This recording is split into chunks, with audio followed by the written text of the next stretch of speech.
Hello everybody, it's Keren here from tuppencecoloured.co.uk, and thank you so much for joining me for today's project. It's just a little quickie one today, and it is this rather elegant and glamorous black and white card, and I have made this for my husband's friend, who by the time you see this will have been married for one day. So it's safe to show it now because we will have given the card to him, and we are invited to the party, the evening party after the wedding, and the theme of the party is 1920s and the dress code is black and white. So I'm very excited. I've got a very glamorous dress to wear, and my husband is going to be wearing his tux, and he looks like something out of the Great Gatsby. It's going to be so much fun. So with the good dress code being black and white, I thought I would make a black and white card, and inside we have a message that says "Forever begins today," which I think is a lovely sentiment to have on the first day of your married life together. So stay with me and I will show you how I made this very easy card. The front panel of my card is a piece of basic black, and it is the same size as the front of my card. So this is going to cover the whole of the front of the card with no border to be seen, and it is 4 inches by 5 3/4, and I am going to be using the delicate floral thinlets. That's right, I nearly said framelets. They're not framelets, they're thinlets, because framelets make a frame. And the nice thing about this particular set is that it gives you options, because you can set it up so that you actually cut out the panel. As if you put this edge along there, that will cut the panel out of your card, and it also works on this piece as well, which is really clever. Or you can do like I'm going to do now, and you can leave the panels in the card so that you get a filigree look. Now, because it is delicate and fairly filigree and fairly intricate, I am using my precision cutting mat on this one, and it really does make a difference. You can try the dodge of putting a layer of wax paper or greaseproof paper between your die and your card, and then we're putting that onto a pad of a I can't think of the word. I can't craft and talk at the same time today. It's a dryer sheet. That's the word I'm thinking of.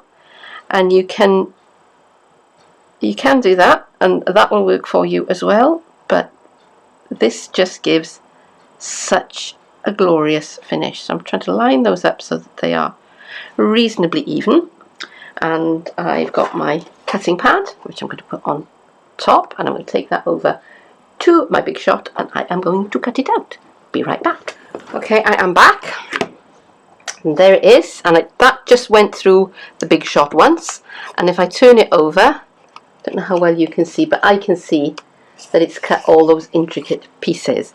Now, if you've ever used this kind of die before, you will know that it can be a nightmare to get all the little bits out of there. So I am using my brush and sponge, my die brush and sponge. So I'm going to pop that onto my sponge mat. These come as a set, and I am just going to rub over the top of that, and look at that.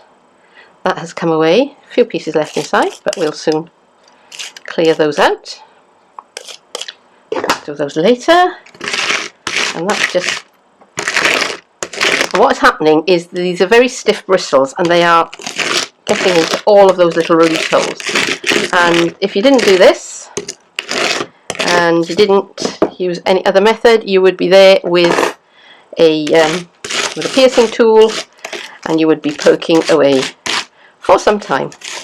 Look at that, how easily all of that pops up. A couple of pieces still there. They are there, but there they go. Will you look at that?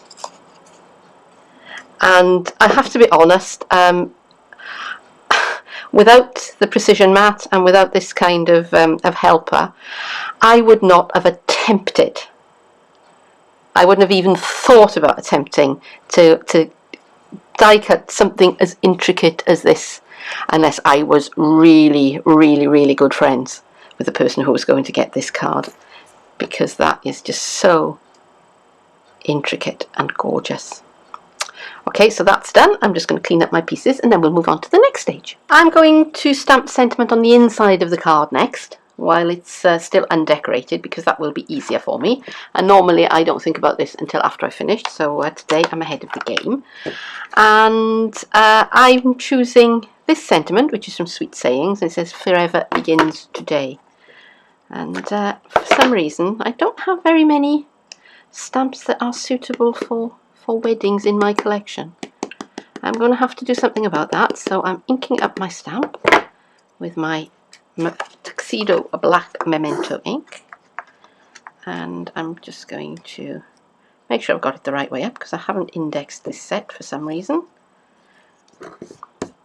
Clear that off and press down.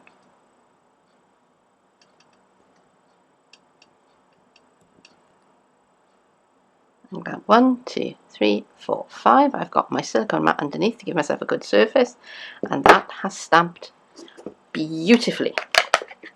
Now I have got a little bit of a smudge there, and what I'm going to do is I am going to take the blade of my scissors very carefully.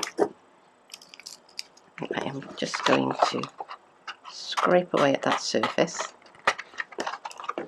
It's very hard to do on camera, so do forgive me. So the blade of scissors, or a knife, craft knife, or if it's a very small one, your pokey tool, and just gently rough up the surface and get rid of that smudge.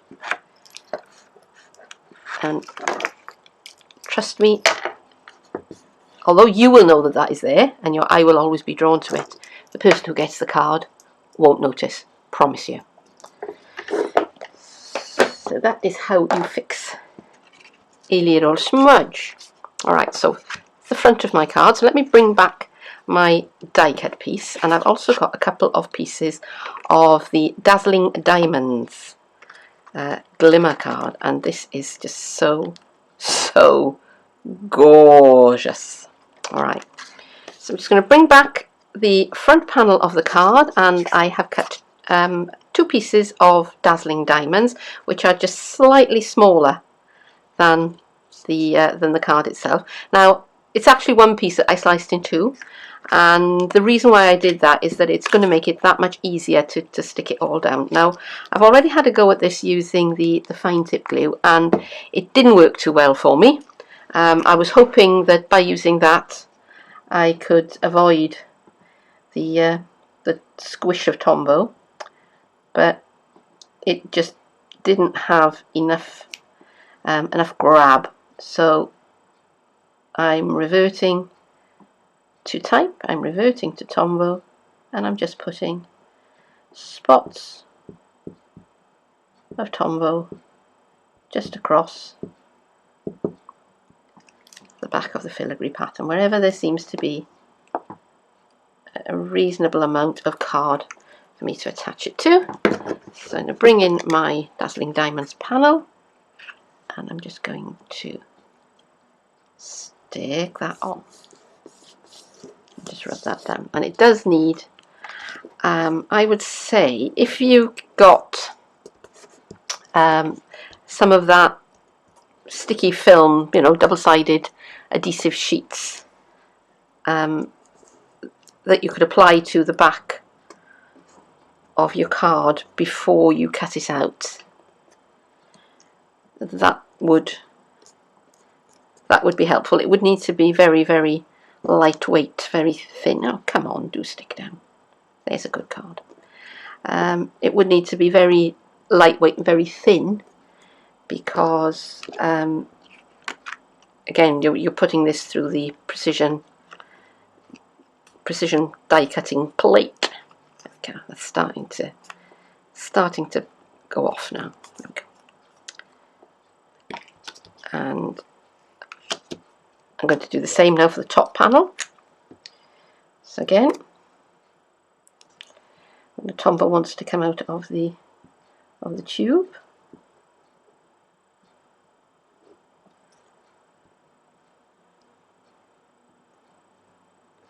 and just putting spots of it here and there. hither and yon. Okay, put one dollop there, and here is the other part of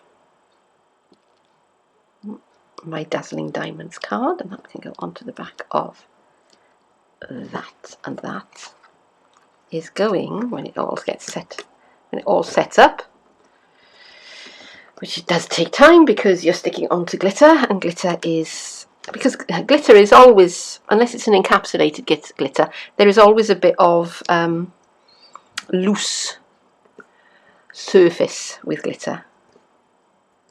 Even and the I have to be honest, this glitter card is absolutely top notch because it doesn't really shed, and I don't like encapsulated glitter.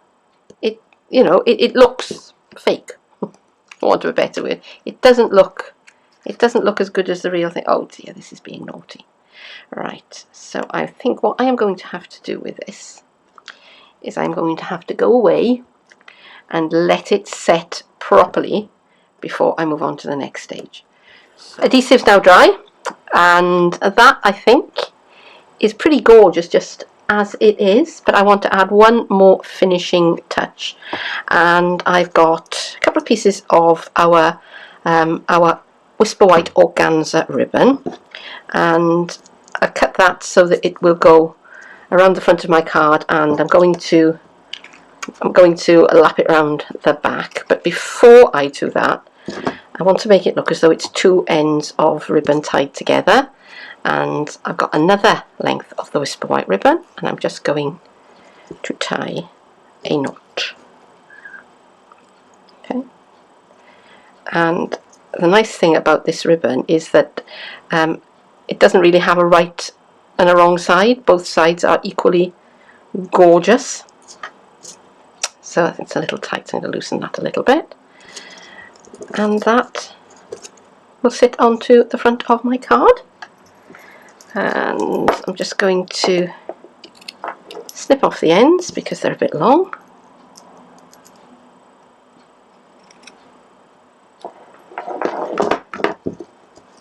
And that, I think. Now, I did kind of think about, should I stamp a sentiment on the front of the card or should I just have the ribbon, because there isn't really room for both. But in the end I decided that I would go with the ribbon. So I'm going to turn the card over, and I'm going to stick this to the front of this panel, to the front of the card. I'm going to use tear and tape, so I may as well just hold the whole thing down with tear and tape. At least I will if it behaves itself. Stay by. There we go. So end, cross over the top, and down to the bottom. And I could just have, you know, just applied a loose piece there. It would have worked just as well. Right, so we'll bring that around. And of course the nice thing about having the knot loose is that I can move it to where I want it. Hey! How big a cheat is that? And the advantage of doing it this way is that you do use a bit less ribbon, which is always a consideration, you know, because it's precious stuff. It's beautiful, and we want to get as much use out of it as possible. And also that it is a lot easier to achieve a result that looks like you would want it to do. So when in doubt, cheat. So there's my tear and tape out of the way. Now I'm going to, yes, I shouldn't need my piercing tool to get the backing of the tear and tape, which is a big advantage over the old sticky strips, the old red liner tape. Mind you, that stuff did stick. It stuck well once you'd stuck something down with tear and tape. Sorry, sticky strip. You knew it was stuck. It was stuck forever. But the red liner used to be the invention of the devil, because it used to have sort of static cling to it. And you can still get your red liner tapes. It's just that Stampin' Up have switched over to the tear and tape from the red sticky strip. There we go. Pull off the backing.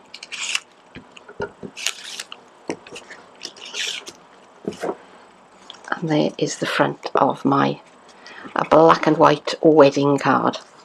And that's the finished card. And I think it is absolutely glorious. And all in black and white, in monochrome. So if you have enjoyed this project, then please do give me a like. Leave me a comment, I'd love to know what you think.